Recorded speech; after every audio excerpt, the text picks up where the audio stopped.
President Donald Trump announced a more than $1 trillion U.S. budget proposal Thursday. If Congress decides to take up Trump's proposals, there would be a number of budget winners and budget losers. Winners: the Pentagon. The Trump proposal calls for a 10% increase in the defense budget, adding $52 billion in military spending in 1 year to expand personnel, equipment, and capability.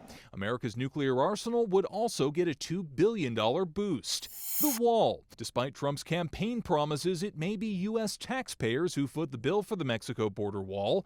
The budget includes an immediate $1.4 billion in funding for a wall, along with $2.6 billion planned for 2018. The VA. The Department of Veterans Affairs would get a more than 11% boost, mainly driven by an increase in health care costs. School choice. While the Department of Education's budget would shrink by 13% or $9 billion overall, an extra $1.4 billion would be allocated to expand school choice programs. The losers. The Environmental Protection Agency stands to lose a huge chunk of money. A nearly one-third cut would eliminate plans for tighter regulations on power plants and programs to clean up the Great Lakes and the Chesapeake Bay.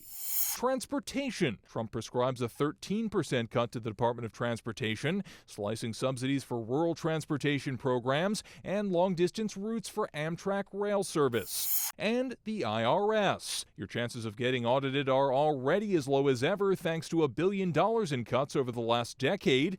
Trump's budget calls for an additional $239 million in cuts to the nation's tax collector.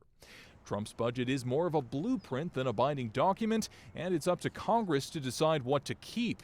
But even with a Republican majority in both houses, it could be weeks, if not months, of political wrangling before a budget is decided. Robert Bumstead, Associated Press.